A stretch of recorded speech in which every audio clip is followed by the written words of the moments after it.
right. Welcome to Fast Break Breakfast NBA podcast. My name is Keith Parrish, and I'm here once again through the miracle of computer phone, here with my buddy, John Burr. Hey now? I miss having Chuck's Hey Now. I know. Chuck's got a new job. We've got to figure out the scheduling going forward. New year, a new Chuck. That's right. Every year. Every year, a new job.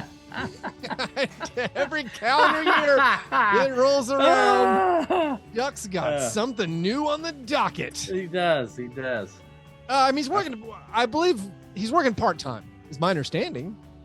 I don't think so. It sounds 9 to 5-ish to me. Well, I thought maybe it was 9 to 5 maybe it's training. certain days. Okay, yeah, I'm not sure. How? He's also in school, so he's if chopping wood. Every one of Chuck's employers knew how much training had been invested in Chuck throughout his entire life. Because he keeps getting these jobs for work is, right? Well, it's like you, I would assume. It's me. Yeah. I never understood that reference thing. Like, I was like, I got to get good references. And then it's like, you just need, like, it's all a scam. You just need one me. Someone willing to go so far beyond the pale to provide documentation of things that never happened. Yeah. Well, I mean, best of luck with Chuck and his once again new thing. Do you have anything new for your new year, John? I don't. I'm back off the sauce, and by sauce I do mean diet soda. Well, you're back off because I was back. You fell off the wagon last episode. I relapsed hard. A little relapse. You were pounding double Route 44 Diet Cokes. I was probably 2-litering Diet Dr. Peppers a day. Really? How many ounces? I mean, a single Sonic cup. How many ounces is 2 liters? I have no idea. I think I might have been 100 something. I'm not sure. I might have been 4-litering. It was not good. Yeah, and I was not feeling great. I can either, although it may have just been the culinary experience that was going to Memphis for the New Year holiday. I don't think I've eaten that poorly on consecutive days in maybe 10 years. Well, tell me everything about Memphis. I'm very jealous when the Grizzlies schedule dropped. I was like, whoa, they have a New Year's Eve and a New Year's Day game back to back. I'm going back for the Jazz game. Ooh. I was serious. It seems like folly to me to not take advantage of as many Ja Morant and the rest of the boys too. I mean, for instance, even guys that we make gags about that I purport to dislike, like Dillon Brooks. I root for Dillon Brooks. I enjoy seeing him live. I'm sorry. I think the Dillon Brooks experience is hilarious live. Fast Break Breakfast listeners need to dive into that last sentence you just said. You said you purport to dislike Dillon Brooks. You have raged angrily about Dillon Brooks. Yes, that's true. For years. But when I go to the games, and similarly, like if everyone will recall, I did not enjoy. Well, let me put it. I thought Jonas Valanciunas was a bad fit. Yeah, but when he was on the team, I loved him as a person and I rooted for him. Cheered for him, but you also very much outspokenly talked terribly about him constantly. Busted the balls. Yeah. But when I go to the games, I'm ready for Dillon Brooks to do his bad dance within the circle. Yeah, That's part of the experience. I'm ready for every time he checks in for a equal smattering of cheers and boos. I'm ready. That isn't even true. I'm ready for it. Did people boo Dillon Brooks? Yeah, Dillon Brooks elicits insane responses live. Wow. Every time he shoots, there's a smattering of. There's an entire half the audience is like, to a degree that as a guy who's hard on him, I start feeling bad about him. Like, did I contribute to this in some way? A little bit. This overreaction, because you don't want it to be you don't want to get to what was it where Westbrook couldn't even show his face for when he's just you don't want to go full Westbrook, but Memphis, I've decided to go as often as I can muster, which with a 2.5-year-old isn't super often, but if I time it right, I feel like I can go to maybe a third of the remaining games. Yeah, that's because it's not a bad drive. Yeah, it's not a bad drive. It's not a fun drive. And also, I've planned it perfectly. Although I think we're kind of past this. there was a back-to-back, so I went to both games to guarantee that I would get at least one John Morant game. Right, you get some of the players. Game. Yeah. And I got the first back-to-back of Jaren Jackson's year. Yep. And it looks like we're just going to play Ja, all the time, which makes sense. Sometimes. Well, the Grizzlies have 2 sets of back-to-backs in like the next week and a half. He'll probably get a rest. Who knows? But everything else was good about the trip. By the way, I gotta say, I feel like you're a Dillon Brooks convert. I mean, welcome to the fold, brother John. We've done this dance many times. You can't. I can't put it back in the box. I'm fine. As I've said many times, it just depends on what Dillon wants to do. Okay, that's where I am. But I do think like he's fully part of the experience at this point. Yeah, like you have to take the good with the bad, and it's part of the whole thing. Like now, our identity is tied up in Dillon's what he says on and off the court, and how the other teams react to it. It's you're in for a penny, in for a pound at this point. I don't think we podcasted on Fastbreak Breakfast main show about this. His quote where he finished with "Kudos to me." I am so angry that I didn't just open the show with "Kudos to me." If Chuck had been here and I didn't have to take his "Hey now," I yelled out "Kudos to me" after every Dillon Brooks shot. Kudos to me needs to be, that's your new call sign. That's your new sign on or whatever. Like, actually, if I'm in the presence of Dillon Brooks, I scream out "Kudos to you." Yeah, which is a good feeling. I feel like he could hear me. If you don't know, Dillon Brooks had a quote where where he was asked about his shot selection, and he's like, the amount of effort, basically, here's my paraphrase. He said, with the effort I put in the defensive end, I'm allowed to shoot every now and then. Yeah. Also, it's something I'm actively working on. Check out last game. I had 6 assists. Kudos to me. Kudos to me. It's so good. Yes. It's so good. I love Dillon Brooks. No, but I want to know how there'll be an actor who you'll think overacts. Yeah. But then as time grows on, you're like, the ball's on this guy. My God. It's like Nicolas Cage. For a while, he was good actor, Cage, then he was bad actor. And now it's like, now he's back into the graces. At some point, Dillon's behavior for me has just crossed into like full on, like, this is lovable. This is completely outrageous. Like, I do know that, people on other teams who cheer for other teams despise him. And I understand why. Yeah. But when you are a Homer fan, you have to dye the wool, as they say. I think other players don't like him. Is he getting? Yes. I think he's getting there. He is. He's hated. I mean, the Dubs thing is an exacerbation of an existing hatred. Yeah. Where I think it also brings out the worst in them. And now the Dubs are my least favorite team easily now. Mostly due to Dillon Brooks' interactions, but that's just, it's all right. Now we're at war. We're at war with the Dubs. So, speaking of the people who overact, but you suddenly you just embrace it. You're like, kudos to you. You did it last night. I started watching the latest installment of Hollywood's. I call this Hollywood's episodic art television, which is my acronym. It's Heat. I actually just watched Heat. I watched the movie. I watched the movie Heat. How am I supposed to watch these new things? They're like, oh, check out Andor, check out, or even like, hey, Glass Onion's out, the Ryan Johnson thing. I'm like, well, yeah, but Heat is now on Hulu. I'm just Heat's gonna watch on Hulu. I was about to say, yeah. So like Heat's on Hulu. I watched that, and Al Pacino. Kudos to you, for everything. Kudos to Al. Do you think maybe Dillon has made a choice like Al Pacino had made for that character, where Dillon has decided his character is on crack? Because that is what Al has decided. All the scenes were cut where he actually does crack. So he's just, we don't know that. We just see this madman who's like breaking up Hank Azaria for real in takes, etc. Yeah. Which Heat character are you? Can't say Wangro. That's a great one. So this is the first time I've watched it it's been a solid decade, and it's been a while. So it's weird because I've been watching all the other Michael Mann movies that are available for free on streaming, basically on a loop. I've seen them a lot in the past 10 years. And I keep thinking one of my earliest favorite ones, because I was just a high schooler, came out, 95. I was like, I haven't seen Heat in a long time. This is a seminal film for me, but it hasn't been on streaming for free in a long time. I haven't watched it. I don't understand why I can't hold my phone up to my DVD copy of Heat and it should just let me watch it. I don't know why I have to, like, I still own a physical copy of this movie, but I haven't seen it in forever. So I knew this time, like, as an older man, which I'm calling myself an older man now, I'm going to value different parts of this movie, I bet. And, No. it's still the shootouts. No. I was like, I like hearing about, like, oh, he's a liquor wholesaler. I'm like, really interesting. As opposed to, like, that's just a throwaway fact, in other viewings.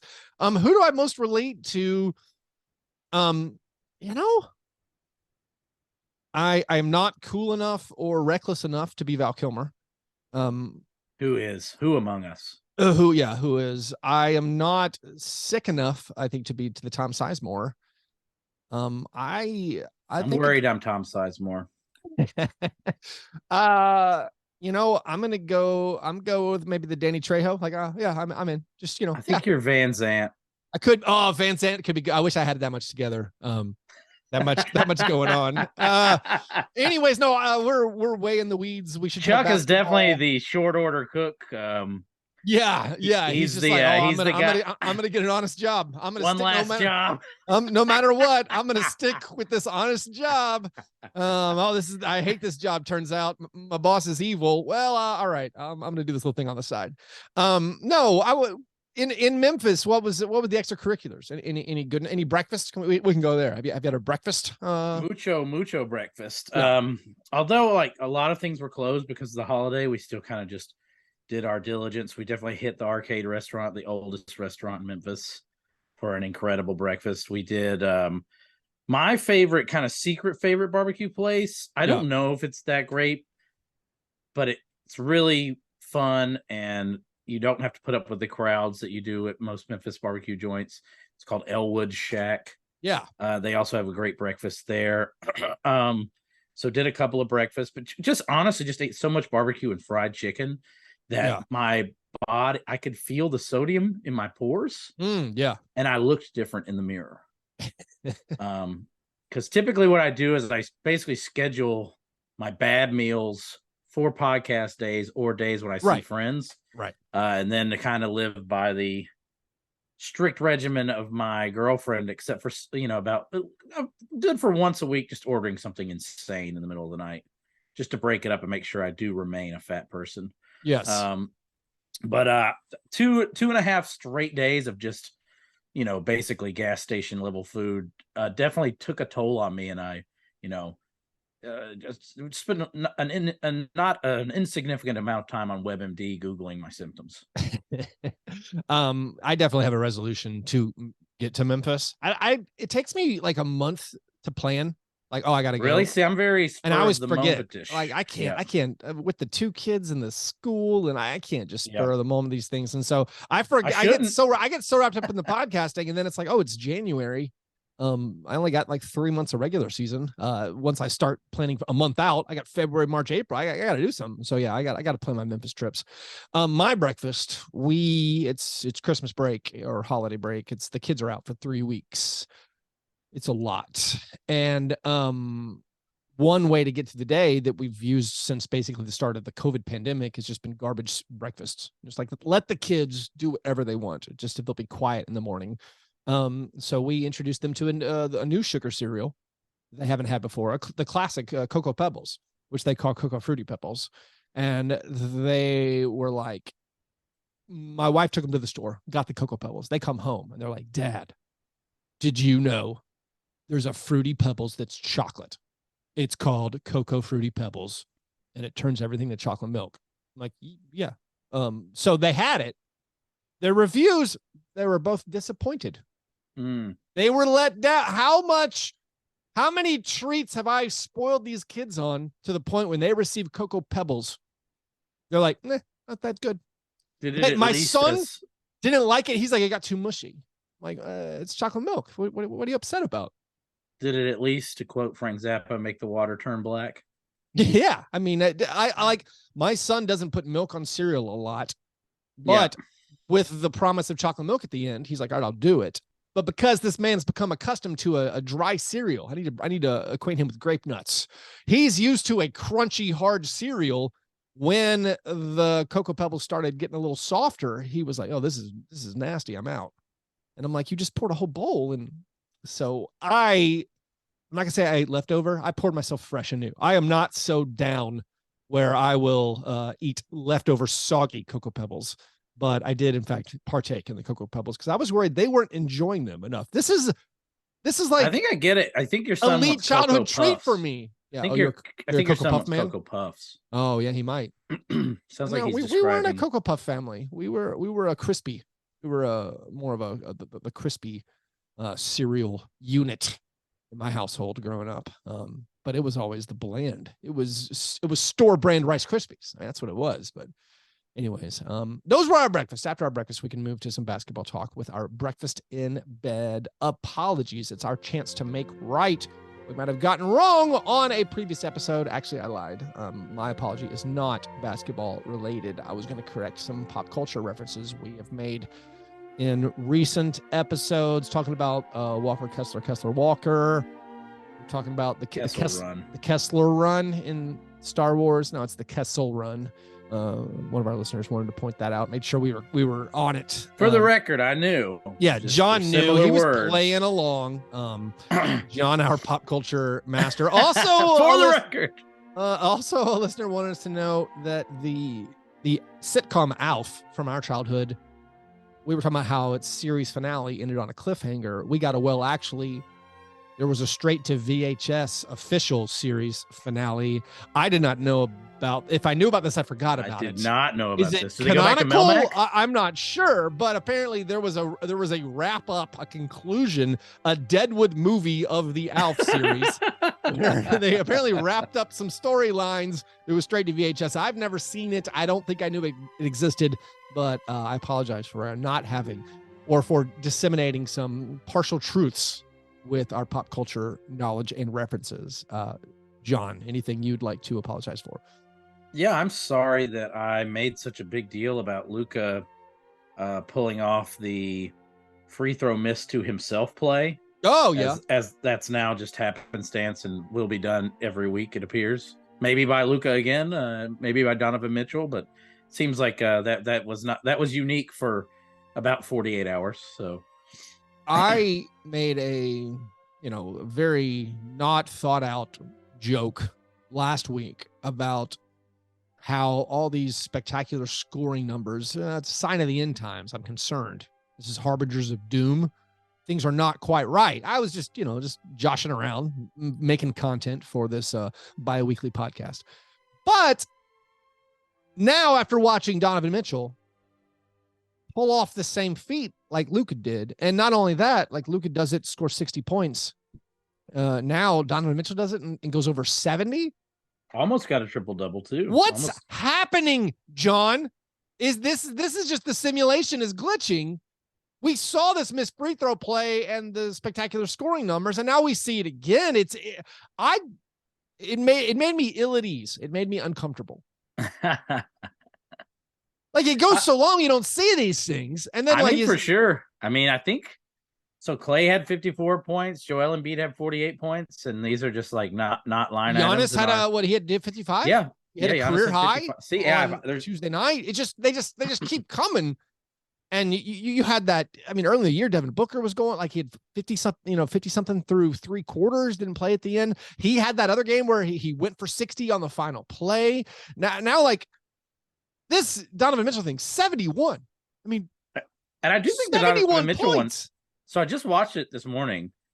It did feel different from the other insane point scoring games I've seen. Because even like when I watched like the Larry Bird 60.1 where he's like trying to break Kevin McHale's scoring record, there's like a real I'm taking every shot feeling to it. Whereas Donovan Mitchell was hitting guys to, your boy Karis LeVert was taking plenty shots. John, we didn't compare notes on this. I was going to say something very similar. Okay. That I thought this Donovan Mitchell one stood out. I think he could have had 100 points if he wanted it.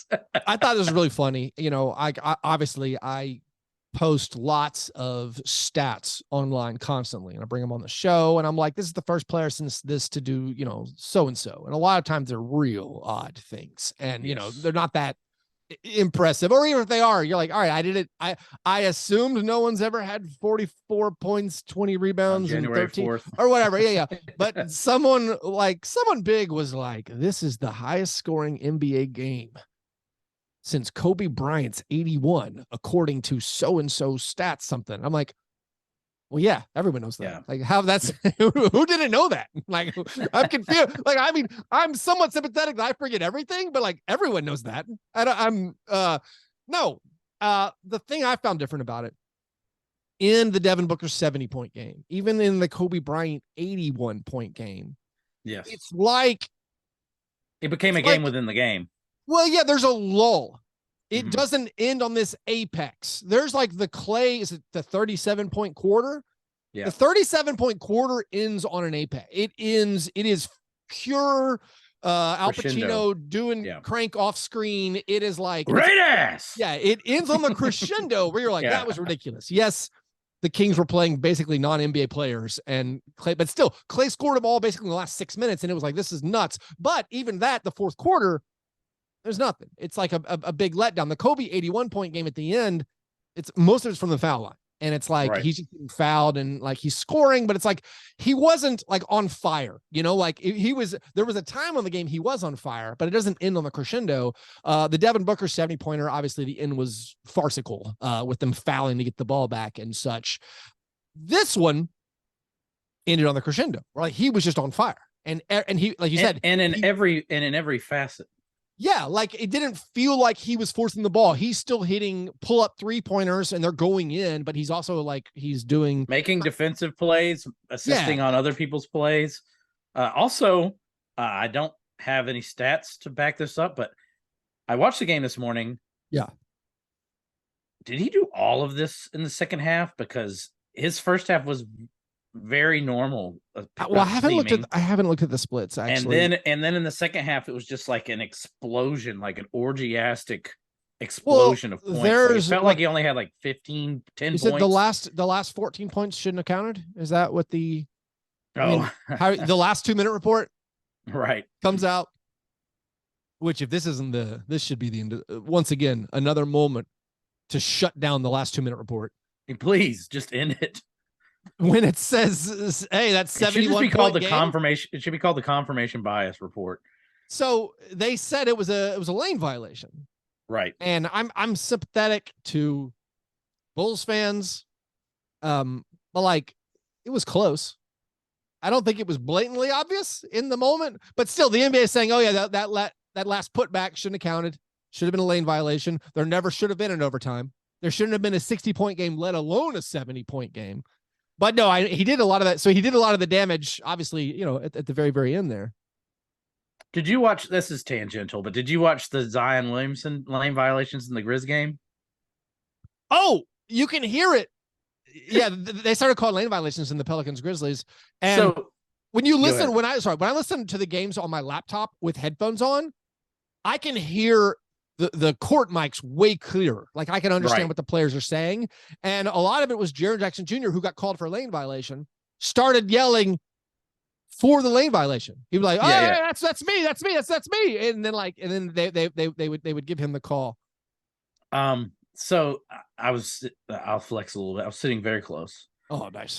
And what's the point of going if you're not sitting close? Right. So I know Dillon heard me say kudos to you. But there was eye contact. So Zion gets that first lane violation, which our players were calling him out for, and the ref warns him, don't do it again. Zion did it much more egregiously the very next play, and they did not call it. he made it a mission statement, like, I will do whatever I want. I'm Zion Williamson. And I was like, oh, he's a superstar. You know what I mean? Well, it is one of those, like, what are you gonna do? Call it? Exactly. It was like, you're gonna humiliate yourself. Do you really want to? Are you gonna ruin the basketball game? Yeah, that's exactly what went down. It was very it was enlightening to me. I feel like I'm learning a lot about officiating this year. Well, that's the whole Draymond Green. That's like Draymond Green's entire thing. What are you going to do? Are you going to eject me in the first half every game? Or are you going to call every moving screen? You're not. I'm just going to set moving screens, and you can adjust and try to take control. By the way, I was sitting with a buddy who I was trying. I during the course of the game, I was able to explain to him why Jaren Jackson Jr. quote unquote whines so much. Because what had happened is he got calls later in the game because of his conversations with the refs early. Right. That playing the right way doesn't pay off. Right. There was an article, I maybe The Athletic, who knows? It was like a little interview with Mike Conley, who's like, I'm getting a terrible whistle this year. I might actually go pick up my first technical foul this year, which is like the most hollow threat ever. Right. He's like, oh, I might do it if you guys don't watch out. And the referees still don't give him a whistle. Meanwhile, you have just players barking at the officials. Eventually will get rewarded because the officials don't want that abuse. It's like it's some kind of weird psychological warfare that you have to engage in. And you're like pushing a narrative as the player. You're like pushing, you're like, I play hard. I play hard. I'm not fouling. I play hard. You push that. Different guys are pushing different things. Like I kind of got to watch Jaren's methodology with the refs. And even though, we still have, we didn't this weekend, Dillon was the one who had the foul trouble this weekend, but it was working for Jaren. Like, there were definitely times where he overdid like his, full court defense type stuff and definitely could have been called for a foul. And the reason he didn't call for a foul is because he'd been grinding the refs early in the game. So I looked this up, not to change stories here. The breakdown of Donovan Mitchell, he had 13 points in overtime, 3 out of 3 from 3 in overtime, which led to that crescendo feeling of like we're ending on a high note. But he had 42 points in the third and fourth quarters. So his second half was 55 points and 8 assists. What am I supposed to do with that? That is so bizarre. I'm in this like a so he not only eradicated, he kind of eradicates Clay's quarter now. Like, God, yeah, that's nuts. That is crazy. So what was his highest scoring quarter? Well, let's break it down. Let's see. Fourth quarter, he had 18, so that would make it the third quarter where he had 24. So not even like that wild of a third quarter. In the third quarter, he did a lot of damage from the line. All the free throws. No, I was in a Slack channel with some people I play fantasy basketball with, and one of their guys was like, well, can you imagine how many points DeMar DeRozan could have scored if he was guarded by DeMar DeRozan? Like, wow, that is a lot. DeMar had like 44. Yeah, DeMar was awesome. Not that it's all DeMar's fault, but big game for Donovan Mitchell. And I guess that was an apology. Who knows? Those were our breakfast in bed apologies. Before we move to our steak and eggs best thing, I want to tell you guys to follow and stay connected with the Memphis Grizzlies across all social channels, including Twitter, Facebook, and Instagram. Follow at MemGrizz. Also follow at Grind City Media. You'll get breaking news, one-of-a-kind content, and all the perspectives you won't find anywhere else. All right, steak and eggs, best thing. If your best thing wasn't locking eyes with Dillon when you said kudos to you, I don't know what you're talking about. No, but what's your best thing from the last week, John?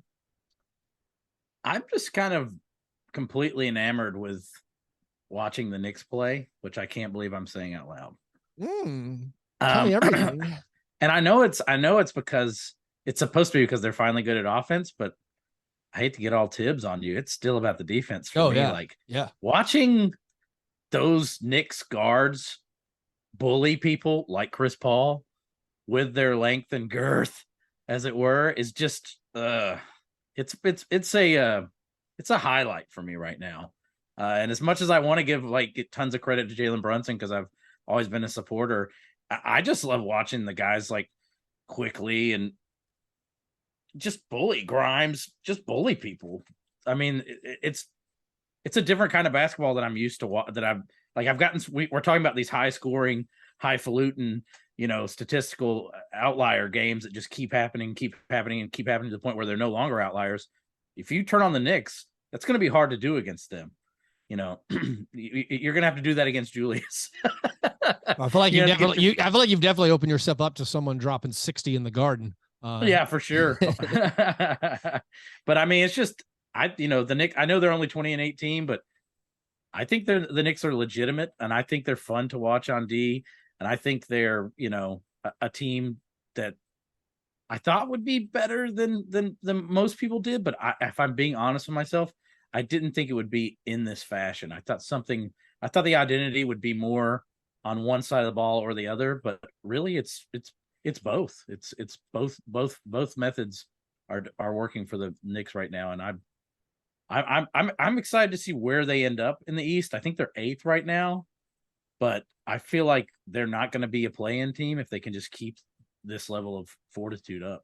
Well, the one team I think you would circle for them catching is the Pacers, but like the Pacers keep let's say setting the pace. The Pacers keep winning. I mean, they're 21-17.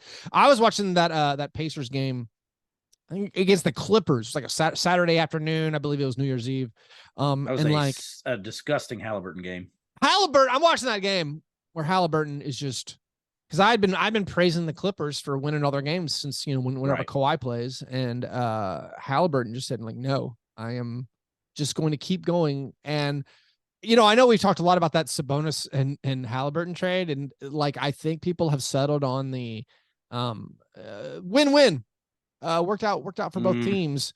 Even as the most ardent, I know, and I'm sitting there watching. I don't think you can call it a win. I'm watching Haliburton, and I'm like, yeah, you couldn't trade anything for Haliburton, so that's not a win-win. Like, I was trying to think, like, if you do those trade value rankings, copyright Bill Simmons in the Ringer. Haliburton's up there. Yeah, Haliburton's like 20th, and Sabonis is like not on the list. Well, I would have not even 20. Like, there's the list. There's the list of dudes at the top where both teams say no. There's a lot of that. Where it's like if the Pelicans offered Zion for Haliburton, Pacers are like, no, we have Haliburton, a guy who's, I mean, maybe the injury concerns sway it, get better soon. Zion, sorry to hear about your hamstring, but like, there's so many where it's like, I think that's a slam dunk for Zion still, but I understand the point you're trying to make. Oh, if I had Haliburton, I wouldn't trade him for Zion. No chance. I would, and especially after seeing Zion in person. Yeah, no, Zion's awesome. Yeah, I mean, I think that's a slam. But yeah, I mean, Haliburton is also more crucial to what the Pacers are doing than Sabonis even is. And I know Sabonis is an important part than Sabonis is on that side of the thing. Plus the positional scarcity. Plus Haliburton is good on both sides of the ball, and Sabonis is terrible on defense.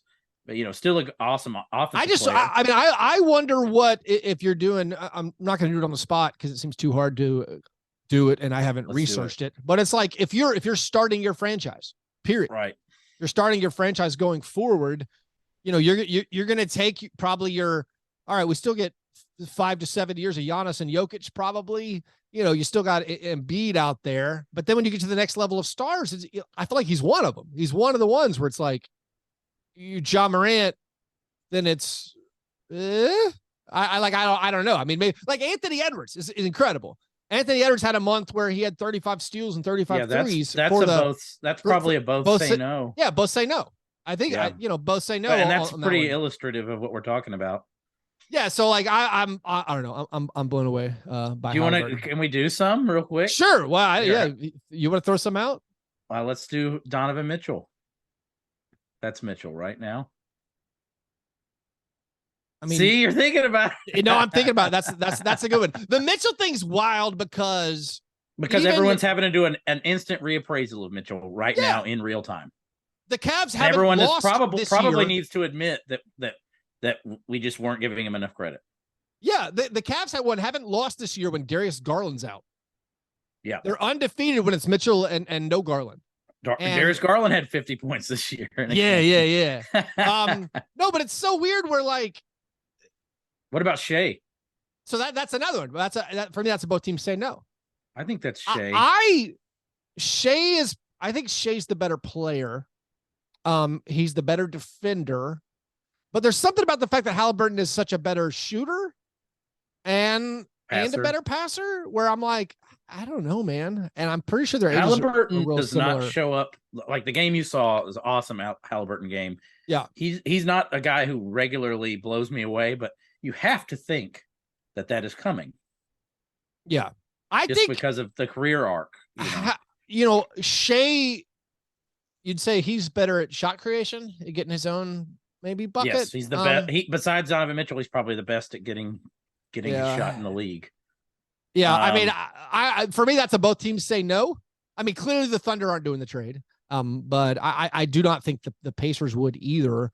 There's also like Trae Young. We're still there. There is the no, the Hawks would trade Trae Young and something for man. I was watching.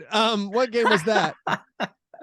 The Hawks played that absurd game against against the Warriors. Against the Warriors. Yeah. And like I'm watching Trey, and I have now gone full. I enjoy the stylings of Steph Curry, but now everything else, I'm full anti Warrior now. I'm anti Klay Thompson. After the clap in the face, it's over. Yeah, I'm out. But that is a tipping point as a fan. I'm sitting here cheering for the Hawks, which is not a fun place to be. And I'm watching Trae Young, and I'm like, what is this dude doing? There was that time where you're like, oh, he has the freedom to take any shot he wants because he's a stone cold killer. He's this assassin. But like his shooting numbers are so atrocious. They're mind-bogglingly bad. Here's a quick. We can't do a game of scones since there's only two of us. But John, who has the who has the higher or lower 3-point percentage? All right. Trae Young or Julius Randle? Randle. Yeah, Randle by a lot. Yeah, Trae Young's having a bad shooting year. Who has the higher 3-point percentage? Trae Young or let's go Porzingis having a tough year. I would still say Zinger. Yeah, Zinger. So Zinger's 33% from three this year. Trae Young's worse. Yeah. Trae Young's shooting like 40% from two. Who has a higher 3-point percentage? Trae Young or Ja Morant? I'll say Trae Young on that one. Well, Trae Young is shooting. Ja Morant's shooting 31.1% from three this year. Oh, well, then he's beating Trae Young. And Trae Young is lower. Trae Young's at 29, right? Trae Young's at 31. How about? Okay. Honestly, some of these surprised me. How about Trae Young or De'Aaron Fox? I would think De'Aaron Fox. Am I wrong? No, it's De'Aaron Fox, 34%. How about Trae Young or Jaden Ivey? I'll say Trae Young there. No, it's Jaden Ivey, 31.5. I'm not good at this game. How about Trae Young or Jordan Poole? I'll go Jordan Poole. Jordan Poole is lower. Oh, good. I hate Jordan I didn't Poole's know this. Guts. By the way, watching that Hawks Warriors games, the disdain. I believe it was Bob Rathburn and Dominique Wilkins on the call. The disdain the Hawks announcers had for Jordan Poole was unbelievable. They were just like, this guy, what is he doing? They said that constantly. The whole like. I have never seen a less effective, more confident ISO player than that idiot dribbler Jordan Poole. He is 30.8% on threes. How about Trae Young or LeBron James? Who has the higher 3-point percentage? I'll say LeBron James. It is actually Trae Young. LeBron's at 30%. That's just math. Just math. Yeah, I don't understand how Trae Young's shooting percentages are so bad. And so, yes. Kudos to him. Kudos to him. Getting those shots up, getting those passes. No, are there any other, like, who are the other young stars? I mean, like, the Magic wouldn't short circuit like their Banchero, but maybe they would think about it. The Pacers aren't trading Haliburton for Banchero. I mean, it's just interesting that we have these conversations at this point. What about Darius Garland? Well, clearly the Pacers know. Pacers will not trade Haliburton for Darius Garland. I don't know, because now the Pacers have to consider, I mean, the Cavs would have to consider the fit. Both guys are great shooters. I think we may be we might be overvaluing Haliburton if we're really if because Darius Garland's an all-star and he's really He's good. great. Haliburton's going to be an all-star. And he's really good on a team with really good players. Haliburton's going to be an all-star because I think if the Haliburton is on the Cavs, he's probably not on all-star. That's interesting. You think if Haliburton was on a team with better talent, I don't think he would have the numbers he has. I don't think he'd have next to Donovan Mitchell and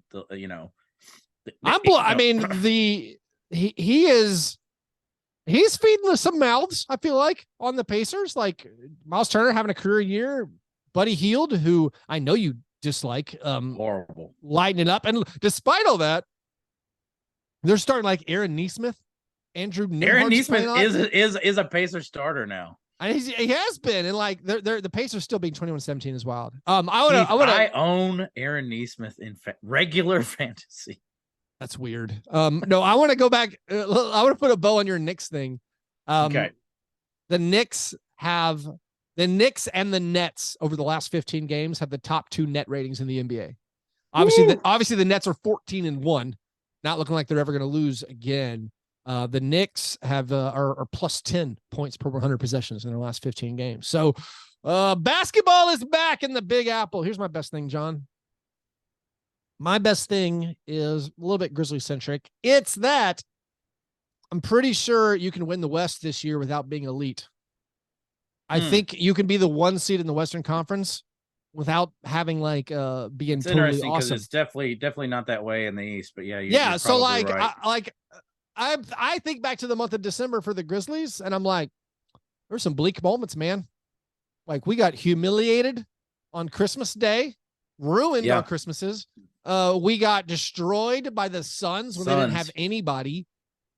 The Grizzlies, I wouldn't say had a great December. They had the best record in the West in December. Right. And I was looking at I was like, well, who else should be? Because like the reason I really was thinking about this, because Willie Green won Coach of the Month. And I was like, what do they do in the month of December? They're 10-5. I'm like, that's not that great. And then I saw the Grizzlies were 10-4. Do you think that the over reliance on the 3-point shot just results in these dichotomous Jekyll and Hyde performances for many teams more often than not? I do think there's a parity. I mean, the best team in the NBA, the Celtics, their net rating is like +5, which is not that. Yeah. I mean, we're used to the Jazz a couple years ago. They're like double digits, or the Bucks a few years ago, double digits. No, like there were like 3 teams I think had a winning record in December. It was I think it was like the Mavericks, the Pelicans, and the Grizzlies. Maybe the Warriors were like 8-7 or something. Like there's no one's pulling away. I mean, the Mavs have won 7 straight. It does seem like the Warriors. I guess I kind of disagree, because I do think that Denver and Dallas, they have a huge advantage on the rest of the West right now, and that's that. I think they have superstar players who are capable of taking over games, whether it's a fast break type game or a half court type game. Yeah. And I do just frankly fear those teams more than the rest of the West. In a 7-game series, like I don't want any part of Dallas or Denver, particularly as a Grizzlies fan. I agree with you there. I'm thinking less about the playoffs. I'm thinking more about the playoff seeding. I'm just thinking about like, hey, yes, the Nuggets have the best record in the West. They're on pace to win 53 games. So like you can stumble and bumble and rest your guys on the second nights of back-to-backs, like everyone is basically doing, and still probably be in conversation for the 1 seed. I think when we get to the end, I mean, maybe I thought the Nuggets were going to piece some stuff together, and like run off like maybe 10 or 15, but I don't think anyone's doing that. And I think, it's going to be, you're not going to have to play your horses. You're not going to have to over rely on your best players. Yeah. Yeah.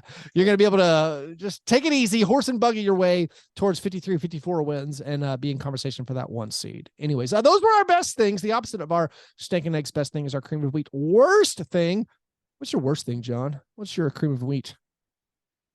Well, there's so many to choose from. But I guess I know we've done this before and it feels like we're piling on this team, but hearing Naz Reid basically admit in an interview that Rudy Gobert is the reason the Timberwolves suck was disheartening to hear out loud. His just like, what was his like? You know what the problem is. Yeah, he's like, we don't talk about it, but it's very clear what the problem is. We talk about it privately. Yeah. At least I think we know who it is. Yeah. We know who. Yeah. It was like, yeah, I think he did a French accent during the. I can't confirm this, but he I was think he holding did a Pepe Le baguette. Pew. Yeah, I mean, it was just like, and this is a team that just beat, they just beat the Nuggets, one of the best teams. But it's like, it's just clear that the antipathy is just way too real and way too. I should be laughing. This is patient zero for the the COVID outbreak. Like, I should be like, this is what you deserve, Rudy. But it's becoming sad. Donovan Mitchell is scoring, 80 points in a game. 70 points in a game. That Naz Reid is calling you out in the media. I mean, maybe are we just reading too much into it? His actual quote after the Timberwolves players only meeting, which got results. I mean, they came out and beat the Nuggets, like you said. He said, he's going to keep it in house, but we know why. They said, like if it's a mystery why the team was underachieving, he said, not really. We know why. I'm going to keep it in house, but we know why. So could I be incepting myself, and maybe he's talking about Karl Anthony Towns? Yeah, man, maybe. But I mean, it feels like it's just, I mean, the Timberwolves would trade Karl Anthony Towns for, because even in that game, Haliburton, right? So even in that game that we're talking about against the Nuggets, the entire Timberwolves roster had a positive plus minus except for Rudy Gobert. This is just a prismatic ending. You can't jump on the plus minus with how much you hate plus minus. You can't. Well, can't I tell my story now? Okay, fine. But I mean, it's every way the cookie is crumbling is against Rudy in every facet. It's gruesome at this point. It's Eli Roth torture porn movie stuff. I mean, they don't even need Naz Reid in that game to do this. It's just, I mean, if we want to tell the truth, you and I both know that the secret to the Timberwolves' success is to give the ball to Anthony Edwards and get out the way. Yeah. But we're going to find these stories within there to continue laughing at patient zero. I can't believe Naz Reid's only 23. I wrote him off 2 years ago. I would have guessed 28. Yeah. My worst thing is apparently, the Suns got like this breath of fresh air as a franchise. There is a light at the end of the tunnel when announced the official sale of the team. The new owner, whose name I don't have written down and do not know, praised for running a clean $1 billion organization. His real estate company is above board, supposedly. But he apparently treats his employees well, great culture guy, and he's unbelievably wealthy. And so it looked like the Suns, who had dealt with the torturous ownership of Robert Sarver for so long, of being a cheap owner for a really long time, now are going to have a guy who they think is going to bring in a healthy culture and who's going to be willing to spend whatever it takes to keep the Suns competitive, make them a contender. Well, it turns out that Sarver still, until he's officially removed, stake through the heart, apparently he can veto any trade involving any players making above league average salary. What? This is, I mean, it's not an Eli Roth torture porn, but it's a Michael Myers horror movie villain that you can't put away. What do you have to do to kill the beast? Robert Sarver still has his icy tentacles. We need a young priest and an old priest. There needs to be an exorcism. This is not good. One of the worst teams in the month of December, by the way, in the West was the Suns. I think they're 4-11. They're past 15. Devin Booker's out for who knows how long. Are the Suns going to be in the play-in? The Suns to me, without Devin Booker, are like not real. Of course. Well, yeah, but that's what they are for a month. They got to figure something out. They're leaning on Landry Shamet for a month. As long as he comes back, I'm looking at the schedule. I think they will be in the play-in. I mean, they need someone to fall, and it's really only if the Kings free fall, which, as Sabonis said this week, we are the Kings after the Larry Markin and miracle shot. Boner, who's only been there 1 year, it's pretty much been their best year. He was like, we are the Kings. This is what happens. So that mindset still lives strong. I mean, playing. I mean, they're in it now. I mean, who are they going to jump? They are tied with the Warriors. Yeah. And if Klay Thompson keeps dropping 50, which by the way, Klay now has like 2 50-point games where they barely won, which is like, I mean, I know that no Steph, no Wiggins, he's dragging Jordan Poole to victories, but like you would assume the Warriors are going to pass the Suns in the next month. I do think that the Trailblazers and Kings are gettable. I think those are closer to 500 ball clubs. I still don't believe in them. But then that gets them out of it. But like, I think the Pelicans, can they hold serve? Jonas Valanciunas gonna keep them above water with trying to feast with no Zion, and Brandon Ingram just doesn't play basketball this year. Yeah. You're not a Najee Marshall truther. I think you've swayed me. I think you've swayed me. I think Suns will get out of the my controversial take, which I'm not arguing this. I'm just asking a question, John. Right. I'm just asking a question. Does Brandon Ingram change how good the Pelicans are? Yes. Okay. I actually think. I mean, clearly, if Zion's healthy, I think they miss. I think they miss even with as it was the past week before the Zion thing. I think they missed his ball handling, playmaking ability a ton already. I mean, Brandon Ingram, you could say, carried them last year to the postseason, dragged them to the postseason. Yeah, I think they are worlds better when he's out there. I think my basketball brain, something about like if CJ McCollum's there, if Zion is there, and then if you can just have your Trey Murphys, your Najee Marshalls, your Herb Joneses, your Larry Nance's, isn't that good enough? Or are you better adding another 25-point guy, a guy who can score in the ISO, maybe in the playoffs? I mean, we all know the answer is you would trade in Ingram and probably take out our boy Jonas when it comes to the nut cutting time. But I don't know. Certainly. I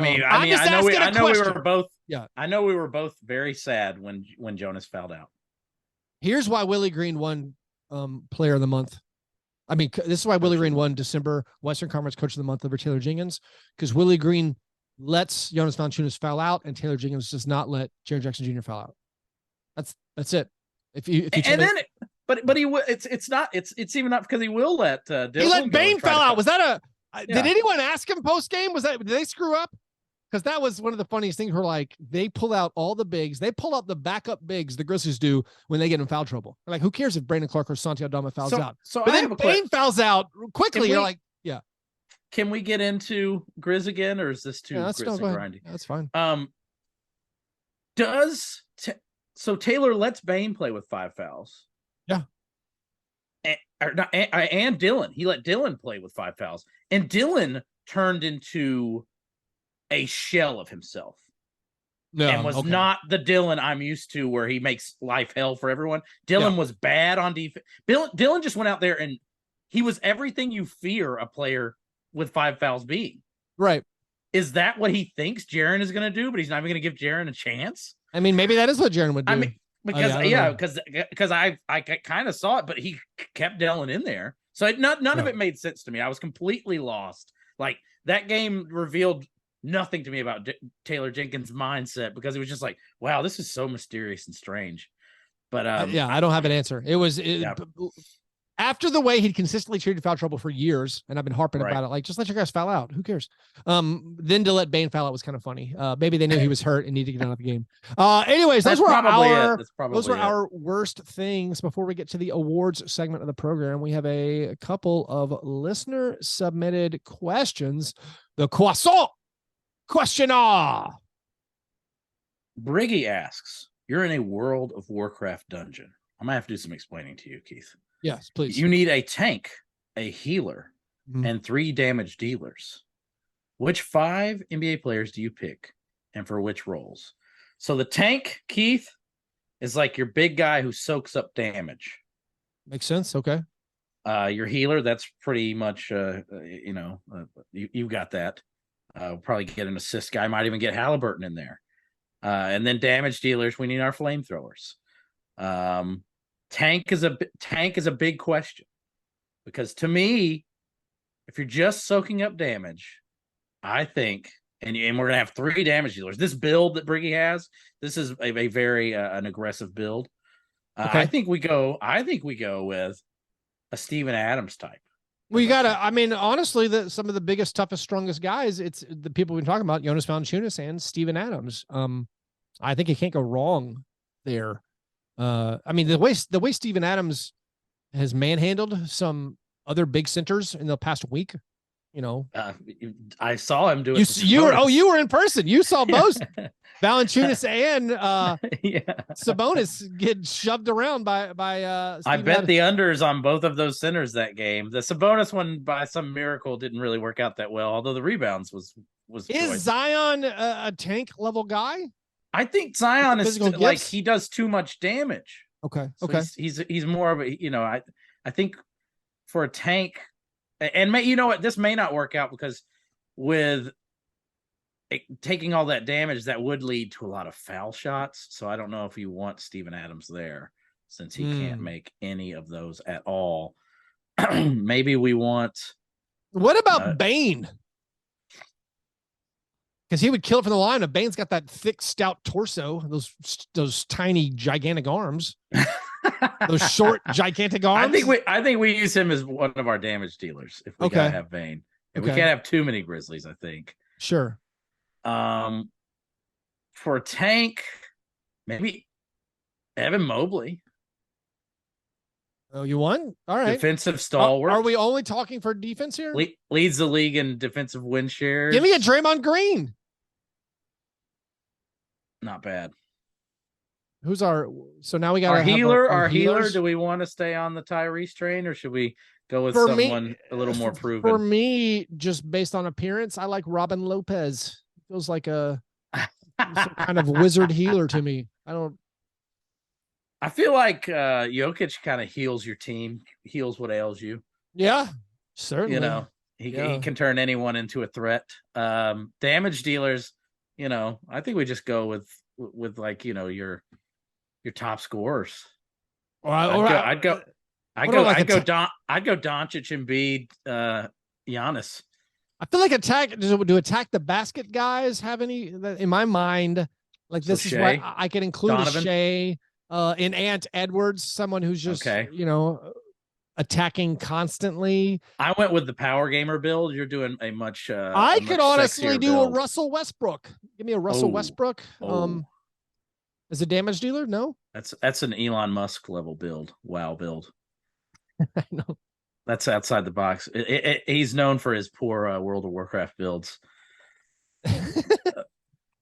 That's a good question, Briggy. We have a few others we want to get to. Yeah. I like this one. Is complicated. Counter asks, given how Porzingis is playing, player of the week, away from Luka, and how Brunson is playing in New York, is it fair to question if any player will ever be maximized playing next to Luka? Will teams always struggle to put good players next to Luka, and will free agents just avoid playing with him? This feels mean. I would argue that Tim Hardaway Jr. was already maximized playing next to Luka. That's more how I feel. Who on the Brunson did this on the Mavericks last year? Yeah, he was good.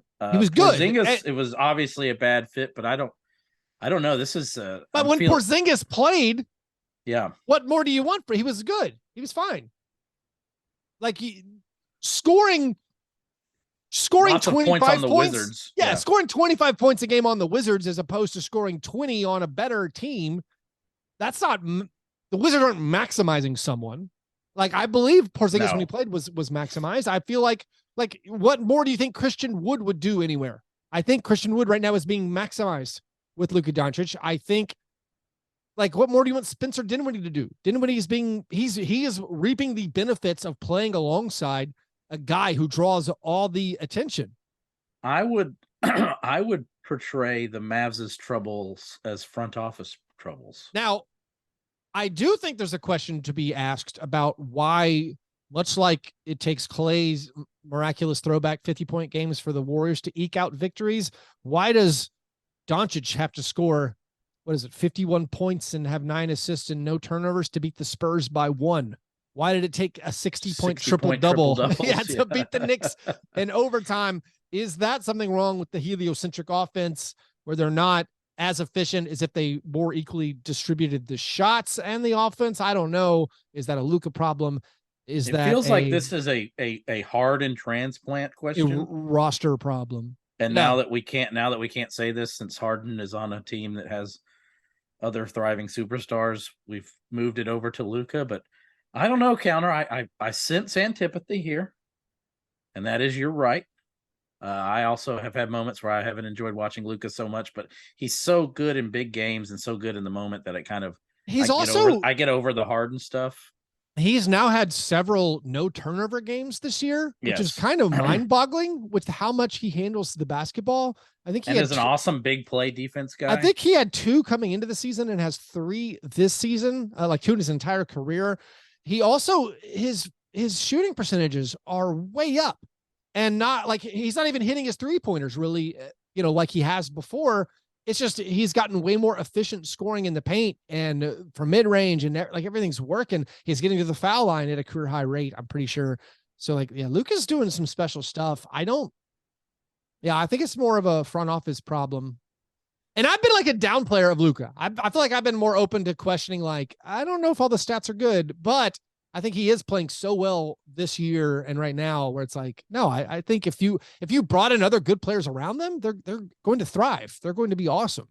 If you put, I have Memphis on the brain. If you put Bane on this team, Bane is going to score 20 a game and be unbelievable. And I don't think he would hold him back in any way. Is that a fit thing though? I think Reggie Bullock shooting 31%, shooting worse than Trae Young, is holding Luka back.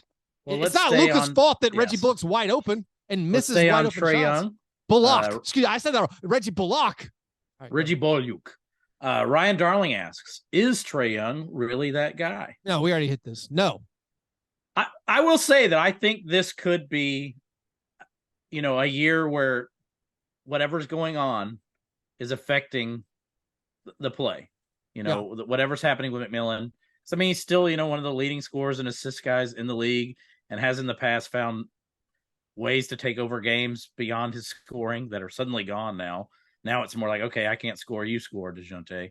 I do think this could just be, a disaster year. And if a disaster year for your top player is still like, 30 points a game and tons of assists, and you're still in the playoff hunt, etc., things could be worse, So I think that we may be this may be way over the top how we're reacting to this Trae Young season, and we might feel foolish. He's years down the line, but I've lived through your team going really far in the not in basketball, but in hockey, where my team went to the Stanley Cup Finals, and we needed to make all these moves and make all of these changes, and we didn't do it because we had the lingering success, and that could be happening for the Hawks with that Eastern Finals that they made at this point. They may need a redesign, and they just don't know. But to me, it's like it's impossible to tell. Yeah, I'm probably reading too much into Clay's season based on a small sample of only watching a handful of games. The Hawks famously difficult to watch in Tennessee without a lot of intentionality, as they become. It is different. They're blacked out, and I have to go to different apps. I can't use the NBA app. I can't use my television. I have to go online to the Bally Sports app, which I don't frequently do to catch a Hawks game. Hilariously, the Donovan Mitchell 70 points. I didn't see it because that was on NBA TV. The game had gone so long that it was time to start. Was it Hawks? Was that the Hawks Warriors game or Hawks? I can't remember. I think it was the Hawks Warriors game, and it blacked out. So now we're supposed to show the Hawks game on NBA TV. You have to watch that on your local channel. Well, my local channel is not showing the end of Cavs Bulls. I missed the final minutes. But diving into Trae's stats, he's attempting 3-pointers at a lower rate. He's obviously making them at a horrible rate. And so I don't know what to do with that. Yeah, I don't know what to do with the terrible shooting percentages, but still obviously the engine of the offense, 10 assists a game, scoring a bunch of points. Thanks for the questions, everybody. If you want your questions answered on air, or part of a Millennial Brunch Zoom hangout. We will do 2 this month, TBD on when those are coming out. You have to be a Patreon supporter. By the way, a little bit of business. We need to recognize our latest Patreon supporters. Thanks, Robert Patton, Matthew Balknecht, and Trilly McGinnis for signing up. Also, congrats to Shikar for winning the 18-team fantasy football championship. Did the Fantasy Football League conclude in the most horrific fashion ever with did it involve heart trauma? Yeah, with this Bills guy fighting for his life. Yes, like every fantasy football league in America, that was the end of our season. Obviously prayers to that guy. But congrats to Shikar for winning. And if you guys want to support the show, you want to get involved with the Slack channel, you want to play Pickle Pick'em. January has just started. You can still win Pickle for January. If you want to do it all at patreon.com/Fastbreak Breakfast. All right, it is now time for the awards segment of the program. The International Stackhouse of Pancakes Award given to the worst performance in a box score. A few honorable mentions before we get to the nominees. Honorable mention, Miles McBride and Quentin Grimes. Some of those girthy Knicks boys you were talking about. They were both had a 1 for 10 game. They each had a 1 for 10 game this week. Herb Jones had a 2 for 12. Aaron Gordon, 4 for 18. Paolo Banchero, 7 for 24. Our 3 nominees, as they occurred chronologically over the last week. Austin Reeves in a win over Trae Young in the Hawks. LeBron James' birthday day. LeBron James was lighting it up. In that game, Austin Reeves was 1 for 13. 5 points, 3 rebounds, 1 assist, 2 turnovers, 4 personal fouls. Whew. That's just math. Karis LeVert in the 71-point Donovan Mitchell game. Unafraid to take shots when his boys going for the records. 2 for 13, 10 points, 5 rebounds, 3 assists, 1 steal, 1 turnover, 4 personal fouls. And then Fred VanVleet of the horrific Toronto Raptors. He was in a loss. It was 3 for 15. 9 points, 3 assists, 2 rebounds, 2 blocks, 1 turnover, 4 personal fouls. So we have Austin Reeves, 1 for 13 on LeBron's B-Day, 1 for 13, 5 points, 3 rebounds. Karis LeVert, 2 for 13, 10 points, 5 rebounds. Fred VanVleet, 3 for 15, 9 points, 3 assists, 2 blocks. Gotta be Austin Reeves. Yeah, it's not close. Yeah, not close this week. A very, very easy one with a 1 for 13. Good job. Mercy. Good job, Austin. Congratulations on your International Stackhouse of Pancakes win. I'm pretty sure it's his first career one. I can't imagine Austin. You would think so. He's not really not normally a volume chucking. chucker. Yeah. Anyways, par fadeaway, John. What are you looking forward to in the coming week? Cavs Nuggets on Friday. Ooh, give it boy. to me. 2 teams I love to watch. Let's see who comes out on top. Yeah. I got a few things. One, I'm going to do a playback for the second half of Grizzlies Magic on Thursday. Anyone wants to join that? That'll be roughly 7 p.m. Central. Going to watch the second half of Grizzlies Magic over in our playback room. The real thing I'm looking forward to, though, John, is I think we're gonna do this on the show next week. We're gonna pick some all-stars. It's an exercise that's very difficult. I know it's like very difficult this year. It's like a rite of passage. It's perfunctory sometimes, but this time it's exciting to me because basically we have full health, honestly, among the main players in the NBA. Yes, that's a reference to Jalen Suggs and Jonathan Isaac both practicing in full for the Orlando Magic. No, but like everyone's playing. I mean, I know Kawhi's not going to make an all-star game because he only played like 15 games, but you have so many good players. You have so much parity in the league that there isn't a lot of simple cross-offs like, oh, he's 25 points on a bad team. It's going to be really hard to pick 12 guys from each conference. And as I was voting on triple voting night for all as I put the Grizzlies starting lineup into the All-Star game, it's so weird because in the East there's like no guards, and then in the West it's all guards, and then in the East you end up probably with Embiid off your first team, and it's just it's just very strange right now. The way that the positions are split makes it very insane. Yeah. So we next week we'll start debating those all-star spots. And it's gonna be hard for those fringe guys. We're like, oh, this is the guy's year. Nope. Sorry. Sorry, Sabonis. Oh yeah. That there your argument may be settled right there. I can only have one Lauri Markkanen or Sabonis, and I know Lauri Markkanen was a tenth of a second too late, but will Lauri Markkanen make my All-Star team? Tune in next week to find out. Anyways, if you want to support our show, like I said, go to patreon.com/Fastbreak Breakfast. If you're in the Memphis area, just announced Chris Rock and Dave Chappelle at FedEx Forum. Tickets available at the FedEx Forum box office or at Ticketmaster.com. Don't charge that stage, fans. If you would, please subscribe to our YouTube channel. You can follow us on Twitter at Fastbreak Break. Follow John Master, John Burr. Follow Chuck, the Mighty Chuck. You guys are the best. Thanks for listening. And remember, breakfast is the most important thing. I will remember